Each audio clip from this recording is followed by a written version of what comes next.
ہے جناب ختمی مرتبت کا. ہمارا یہ عقیدہ ہے کہ خود پیغمبر کی بھی شہادت ہے. اب اس کی تفصیل میں نہیں جاؤں گا. معصوم کا فرمان ہے امام ہم میں سے کوئی ایسا نہیں ہے کہ جو دنیا سے یا زہر سے نہ جائے یا پھر تلوار کے وار سے نہ جائے.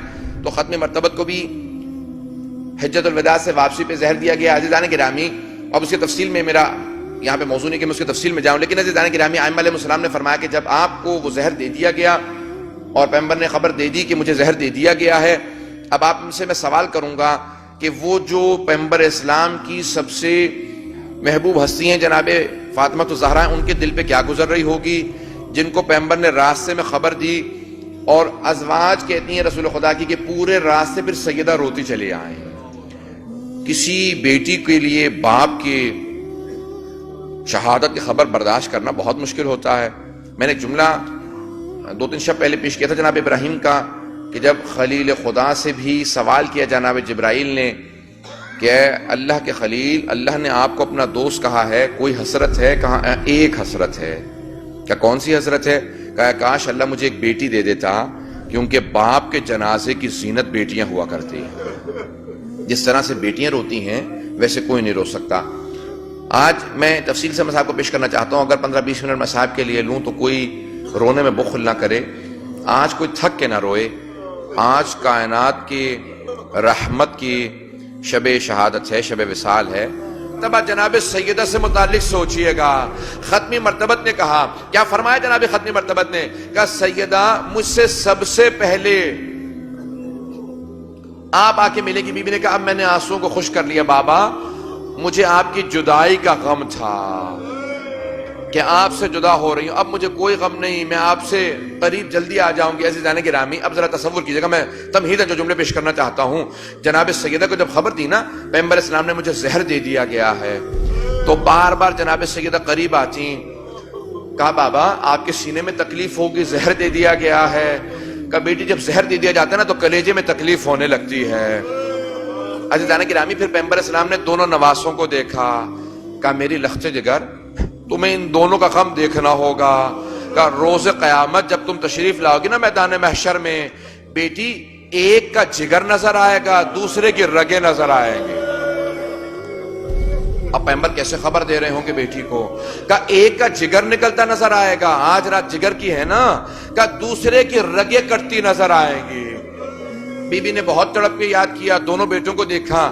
کہ بابا اس کی رگیں اور اس کا جگر، ہاں بیٹی حسن مجتبیٰ کا جگر نظر آئے گا، حسین کی رگیں کٹتی ہوئی نظر آئیں گی. عزیزان گرامی بی بی کیسے یاد کرتی ہوں گی؟ بار بار کسی کے جگر پہ ہاتھ رکھتی ہوں گی، بار بار کسی کی رگوں پہ ہاتھ رکھتی ہوں گی. بس میں جملوں کو یہاں پہ روک کے پیش کر رہا ہوں. عزیزان گرامی ایک ایسا وقت آیا، ختمی مرتبہ کے آخری ایام تھے، آج کی شب تھی کہ بار بار دونوں نواسے آ کے سینے سے لگ جاتے تھے. جب دونوں نواسے سینے سے لگتے تھے نا تو ایک مرتبہ جناب سیدہ آئیں. کہا میرے جگر کے ٹکڑوں، اے حسن اے حسین، نانا کے سینے پہ مت جاؤ، میرے بابا کے سینے میں تکلیف ہے. ایک مرتبہ ختمی مرتبت نے آواز دی کہ سیدہ میرے نواسوں کو آنے دو، جب یہ میرے سینے سے لگتے ہیں مجھے ٹھنڈک محسوس ہوتی ہے، ان کے میرے سینے سے لگنے سے مجھے ٹھنڈک محسوس ہوتی ہے. بار بار کبھی حسن مجتبیٰ کو سینے سے لگاتے تھے، کبھی حسین کو سینے سے لگاتے تھے، کبھی کسی کے جگر کا تصور کرتے تھے، کبھی کسی کی رگوں کا تصور کرتے تھے. بس میں رات گزر رہی تھی. ختم مرتبت کہہ رہے تھے اے علی آپ خود اپنے ہاتھوں سے مجھے غسل دیجئے گا، آپ مجھے کفن دیجئے گا، یا علی آپ میرا جنازہ پڑھائیے گا، یا علی مجھے گھر میں دفنا دیجئے گا. اب دونوں نواسے ایک بات سن رہے تھے. پیغمبر اسلام فرما رہے ہیں یا علی مجھے گھر میں دفنا دیجئے گا. اب کوئی نواسا سوچ رہا تھا میں اپنے نانا کے ساتھ دفن ہونا چاہتا ہوں، اس نواسے کو کوئی بتائے آپ کے جنازے پہ 72 تیر مارے جائیں گے. بس میں یہی تو فرق تھا نا دونوں نواسوں میں، ایک کے لاشے میں تیر لگ رہے تھے، دوسرے کا لاشا تیروں پہ بلند تھا. اجرکم اللہ. بس بھی میں نے تمام کر دیا. 5 سے 7 منٹ کی زحمت دوں گا، زیادہ زحمت نہیں دوں گا. شب وصال ہے ختمی مرتبت کی. آج پیغمبر اسلام کو چند باتوں کا بڑا صدمہ ہوگا. ایک جب بھی اپنی بیٹی زہرا کی قبر دیکھتے ہوں گے، میں جملے کو پیش کروں اس سے پہلے کہ میں شہادت کے جملوں کو پیش کروں پیغمبر کی، آخری جملوں کو پیش کر رہا ہوں، 5 سے 7 منٹ میں نے آپ سے وعدہ کر لیا، اس سے زیادہ زحمت نہیں دوں گا۔ عزیزان گرامی، امام حسن مجتبیٰ سے کسی بہت بڑے واعظ نے سوال کیا جب خواب میں دیکھا کہ مولا آپ کا سب سے بڑا مصائب کون سا ہے؟ مولا میں آپ کے رونے والوں کو بتاتا ہوں کہ آپ کو زہر دیا گیا تھا۔ کہ نہیں میرا سب سے بڑا مصائب نہیں ہے۔ کہ مولا میں یہ بتاتا ہوں کہ آپ کے جگر کے ٹکڑے نکل آئے تھے۔ کہ نہیں میرا سب سے بڑا مصائب نہیں۔ کہ مولا میں یہ بھی بتاتا ہوں کہ ایک ہی جنازہ ہے جو گھر سے گیا پھر گھر واپس آ گیا۔ کہ نہیں یہ بھی میرا سب سے بڑا مصائب نہیں ہے۔ کہ مولا پھر میں نہیں جانتا آپ کا سب سے بڑا مصائب کون سا ہے۔ کہ جب میرے رونے والوں کے پاس جانا تو کہنا مدینہ شہر تھا، شہر کی ایک گلی تھی، گلی کے دروازے پہ آگ لگی تھی۔ میرے رونے والوں سے کہنا کہ جلتے ہوئے دروازے کے پیچھے حسن مجتبیٰ کی ماں کھڑی تھی۔ میرے رونے والوں سے کہنا حسن مجتبیٰ دیکھ رہے تھے جب ماں پہ جلتا ہوا دروازہ گرا۔ اجرکم اللہ، بس میں نے تمام کر دیا۔ 5 سے 7 منٹ کی میں نے وعدہ کیا تھا آپ کو زحمت کا۔ اب کسی آنکھ میں کوئی ایسی آنکھ نہ جس میں آنسو نہ آئے۔ جناب ختمی مرتبت کا آخری وقت ہے، بار بار بیٹی کو بلاتے ہیں، کبھی پیشانی کا بوسہ دیتے ہیں، کبھی ہاتھوں کو چومتے ہیں، کبھی اس پہلو کو دیکھتے ہیں، پھر آواز دے کے کہتے ہیں او مسلمانوں میری بیٹی کو نہ رلانا۔ بلکہ ایک مرتبہ پیغمبر اسلام نے ایک دروازے کی طرف دیکھنا شروع کیا۔ کہا بیٹی کیا بات ہے، بار بار دروازے پہ کیوں جاتی ہیں؟ کہا بابا کوئی عربی ہے دروازے پہ کھڑا ہے، بار بار آ کے دروازے پہ دستک دیتا ہے۔ جب میں دروازے پہ پوچھتی ہوں کیا بات ہے، کیوں آئے ہو، کہتا ہے مجھے رسول خدا سے ملنا ہے۔ میں کہتی ہوں واپس چلے جاؤ میرے بابا بیمار ہیں۔ کہ بیٹی آپ نے دیکھا وہ دروازے پہ کون ہے؟ کہ بابا میں نگاہوں کو بلند نہیں کرتی۔ کہ بیٹی یہ آپ کی تعظیم میں اجازت مانگ رہا ہے، یہ کسی دروازے پہ اجازت نہیں مانگتا۔ بیٹی یہ ملک الموت ہے، بیٹی یہ ملک الموت ہے، کسی دروازے پہ اجازت نہیں مانگتا، بغیر اجازت کے آتا ہے۔ اور مسلمانوں جناب سیدہ کے دروازے پہ ملک الموت بھی اجازت لے کے آتے، کوئی دروازے پہ آگ نہ لگانا۔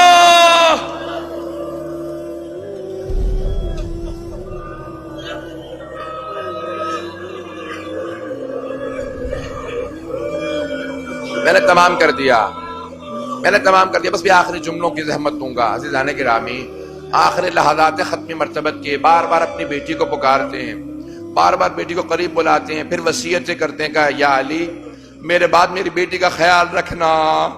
پھر اس کے بعد وصیت کرتے ہیں یا علی میرے بعد تلوار مت اٹھائیے گا، یہ سب پلٹ کے اپنے دین پہ برگشت کر جائیں گے، اسلام کو چھوڑ دیں گے۔ جناب ختمی مرتبت سمجھ رہے ہیں میرے بعد میری آل پہ بڑے مصائب آئیں گے۔ کہ یا علی ہمت رکھیے گا، صبر کا دامن نہ چھوڑیے گا۔ مولا کو وصیت نہیں کر رہے، امت کو بتا رہے ہیں میرے بعد میری آل کا کیا ہونے والا ہے۔ کہ یا علی میرے ان دونوں نواسے یہ آپ کو میں نے سونپ دیے، یہ دونوں آپ کے ہیں، میرے بیٹے ہیں۔ بس بھی امت کو وصیت کر رہے ہیں علی مرتضیٰ کے ذریعے میری امت پہ کبھی بھی کوئی میری امت سے میری آل پہ ظلم نہ کرے، میری قبر سے دور نہ کرے۔ بس بھی آخری وصیت ہے کہ یا علی مجھے میرے گھر میں دفنا دیجئے گا۔ ایک مرتبہ پیغمبر کی وصیت کرنا تھی، پیغمبر اسلام کے آخری لحظات ہیں۔ آج یہ 28 صفر کی شب ہے، مجھے نہیں معلوم امام حسن حسین کس طرح سے جناب سیدہ کے گرد جمع ہوں گے، لیکن روایت کے الفاظ ہیں کہ جناب ختمی مرتبہ ایک مرتبہ آخری مرتبہ بلایا کہ یا علی آپ نے اپنے سب بچوں کے نام مجھ سے رکھوائے ہیں نا، اس کا نام میں نے حسن رکھا ہے، اس کا نام میں نے حسین رکھا ہے، یہ زینب ہے، یہ ام کلثوم ہے۔ یا علی میں ایک اور بچے کا نام رکھ کے جانا چاہتا ہوں، یہ حسن حسین ہے، میں نے اس بچے کا نام محسن رکھا ہے۔ یا علی اس کی شہادت بھی ہو جائے پھر بھی نام محسن رکھیے گا، میری ذریت میں میرا تیسرا بیٹا محسن ہے، میرے اس نواسے کا میں ابھی سے آپ کو پرسہ دیتا ہوں۔ یا رسول خدا میں کہوں گا بیٹوں کو مت بتائیں، جلتے ہوئے دروازے اور دیوار کے بیچ میں کسی محسن کی شہادت ہوگی. بس میں پیغمبر کو اس بات کا بڑا صدمہ تھا. آخری جملوں کی زحمت ارادی گرامی، ایک رات کے اندر ایک لہجہ آیا. جناب ختمی مرتبت نے کہا یا علی مجھے لٹا دیجئے، میں یہاں پہ اب آخری لہجہ ہے. جناب سیدہ تڑپ کے رونے لگی. کبھی امام حسن مجتبی آگے بڑھ کے گلے سے لپٹ کے روتے تھے، کبھی امام حسین ایک مرتبہ امیر المؤمنین تعظیماً کھڑے ہوئے کہ السلام علیکہ یا رسول اللہ. جب سب سمجھ گئے کہ جناب رسول خدا کی روح پرواز کر رہی ہے، ایک مرتبہ پورا کمرہ معطر ہوا. جب سب کے سب زمین پہ بیٹھ کے رونے لگے، جناب سیدہ نے کہا دروازے بند کر دو، میں نہیں چاہتی کوئی مجھے روتا سنے. میں نہیں جانتا بی بی نے کیا بیان کیے ہوں گے، لیکن میں بیان سناتا ہوں. بی بی نے اپنے بالوں کو بکھرایا ہوگا، کہا ہوگا بابا آپ نے ہمیں داغ مفارقت دے دیا. اب بی بی کے اشعار کے جملے سن لیجئے. سبت علیہ مصائب اللہ عنہ، بابا آپ کے بعد اتنے مصائب آئے، اگر رات میں آتے، اگر دن میں آتے وہ رات میں تبدیل ہو جاتی، پہاڑوں پہ آتے وہ ریزہ ریزہ ہو جاتے. عزیزان گرامی، آج اگر کبھی کوئی تصور کر سکے، ذرا ایک مرتبہ جنت البقیع کا رخ کرے، ایک ٹوٹی ہوئی قبر سے کہے بی بی ہم پرسہ دینے آئے ہیں. اے امام زمانہ، آپ کو آپ کی دادی زہرا کا واسطہ ہمارا پرسہ قبول فرمائے. الا لعنت اللہ علی القوم الظالمین. وَسَيَعْلَمُ الَّذِينَ ظَلَمُوا أَيَّ مُنقَلَبٍ يَنقَلِبُونَ. بس بھئی میں دعا کرواؤں گا، واسطہ دوں گا. ہاتھوں کو بلند کیجئے گا. پروردگارا، ہمارا جی تو چاہتا ہے ہم مدینہ میں ہوتے، روضہ رسول پہ جاتے، ختمی مرتبت کے قبر مطہر کے اوپر آنسو بہا کے پرسہ دیتے.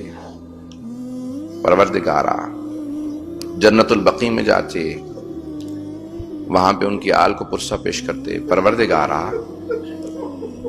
مجھے نہیں معلوم آج مردوں میں کوئی آیا ہوگا یا نہیں آیا ہوگا، لیکن بیویوں میں کوئی بیوی ضرور آئی ہوں گی. بیوی کو اپنے بابا سے بڑی محبت تھی. بیوی نے اپنے بابا کے وصال کے بعد مسلسل اپنے بابا کو یاد کیا.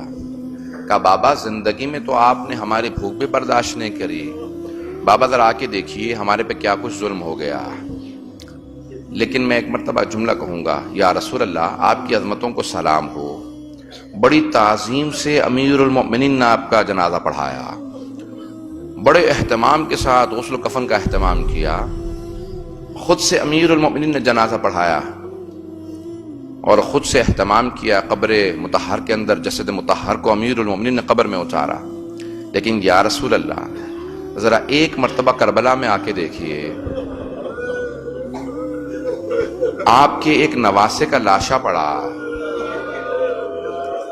یا رسول اللہ 11 محرم کو اس لاشے پہ گھوڑے دوڑائے گئے. یا رسول اللہ کوئی دفنانے والا نہیں تھا، لاشے پہ تیر لگے ہوئے تھے. اور بار بار جب بیبیاں دیکھتی تھیں تو مدینے کا رخ کر کے کہتی تھی صلی علیکہ ملک السما. نانا ملائکہ نازل ہوئے تھے آپ کا جنازہ پڑھنے کے لیے. ھذا حسین مرمل بالدماء. نانا یہ آپ کا نواسہ حسین پتھروں کے اندر. میں آخری واسطہ پیش کر رہا ہوں. پروردگارہ واسطہ اس لحظے کا، ہاتھوں کو بلند کیجئے گا. پروردگارہ آج کوئی اپنے لیے دعا نہ مانگے، آج ختمی مرتبت کا وصال ہے نا، کوئی اپنے لیے دعا نہ مانگے. آج کس کے لیے دعا مانگیں گے؟ آج ظہور امام زمانہ کے لیے، کہ ہر ظلم کا بدلہ لیں امام زمانہ ظہور فرما کے. ہاتھوں کو بلند کیجئے گا. آئیں بھئی ایک صرف کہوں گا، پروردگارہ ظہور امام زمانہ میں تعجیل فرما.